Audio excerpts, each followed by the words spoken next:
একটা রিক্সা করে বাসায় চলে আসলাম। বাসায় এসে ফ্রেশ হয়ে হালকা একটা ঘুম দিলাম। হঠাৎ ফোনের রিংটংয়ে ঘুম ভেঙে গেল। তাকিয়ে দেখলাম রাজ ফোন করছে।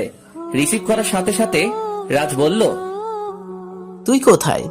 তুই এই পার্কে আসতে পারবি? তুই 10 মিনিট দাঁড়া, আমি আসতেছি। পার্কটা বেশি দূরে না, হেঁটে গেলে 20 মিনিট আর রিক্সায় 5 মিনিট লাগে। তাই তাড়াতাড়ি করে ফ্রেশ হয়ে চলে গেলাম সেখানে। কিন্তু সেখানে গিয়ে যা দেখলাম তা দেখার জন্য একদম প্রস্তুত ছিলাম না। গিয়ে দেখলাম সেখানে রাজ এবং তার বন্ধু শাকিল, রবিন, সিয়াম, শুভ্র দাঁড়িয়ে আছে। আর তাদের হাতে রয়েছে AK-47 আর স্নাইপার। আমি তো এগুলো দেখে অবাক হয়ে গেছি। আমি বুঝতে পারছি না এরা এগুলো দিয়ে কি করবে। অনেকেই ভাবছেন আমি স্নাইপার, AK-47 এগুলোকে কিভাবে চিনলাম। থাক, তা না হয় পরেই জানবেন। যাই হোক, আর চিন্তা না করে রাজের কাছে চলে গেলাম। রাজকে বললাম, কি হয়েছে, আমাকে এখানে ডেকে আনলি কেন? আর তোদের হাতে এগুলা কি? সব বলবো, তার আগে আমার সাথে চল। এই বলে আমাকে হাত ধরে টানতে টানতে পার্কের একটু ভিতরে নিয়ে গেল। এখানে এত মানুষ নাই। আমি বুঝতে পারলাম না এরা কি করছে। কিন্তু সেখানে গিয়ে আবার একবার অবাক হলাম, কারণ আমার সামনে সেই গুন্ডাগুলা বাধা অবস্থায় দাঁড়িয়ে ছিল।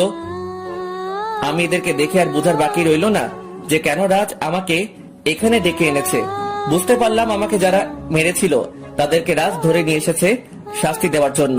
তারপরও না বোঝার ভান করে বললাম, রাজ, এনাদেরকে এখানে ধরে আনলি কেন?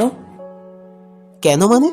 এই শালার আমার বন্ধুর গায়ে হাত তুলেছে আর আমি তাদের কিছুই করব না? তুই ভাবলি কিভাবে যারা তোকে মেরেছে আমি তাদেরকে কিছু না করে ছেড়ে দেব? এখন দেখবি আমি এইগুলোর কি অবস্থা করি। শালারা, তোরা আমার বন্ধুর গায়ে হাত তোলস? তোদের এত সাহস কি করে হয় আমার বন্ধুর গায়ে হাত তোলার? তোদের এই হাত আমি কেটেই ফেলবো। এই বলে মারতে যাবে তখনই আমি বললাম, রাজ দাদা। কি বলবি তাড়াতাড়ি বল, আজকে আমি ওদেরকে শেষ করে ছাড়বো। ওদের কত সাহস তোর উপর হাত তুলে? আরে এত রাগিস না, একটু শান্ত হ। আচ্ছা ঠিক আছে, বল কি বলবি। আমি বলছিলাম কি, আমি যে তোর বন্ধু এরা তো আর জানে না, কারণ আমি তো কয়দিন হলো এখানে এসেছি। তাই না জেনে আমাকে মারছে। এবারের মতো এদেরকে মাফ করে দে, আরেকবার করলে শাস্তি দিবি নে। এটা বলার পর বুঝতে পারছি রাজ আরো রেগে যাচ্ছে। কি বললি? আমি ওদেরকে শাস্তি না দিয়ে ছেড়ে দিব? এটা সম্ভব না। এই কথাটা বলেই গুন্ডাগুলোকে গিয়ে উড়াধুরা মারতে শুরু করলো, সাথে শাকিল, রবিন এরাও। আমি গিয়ে অনেকক্ষণ পরে কষ্ট করে তাদেরকে ফিরিয়ে আনলাম।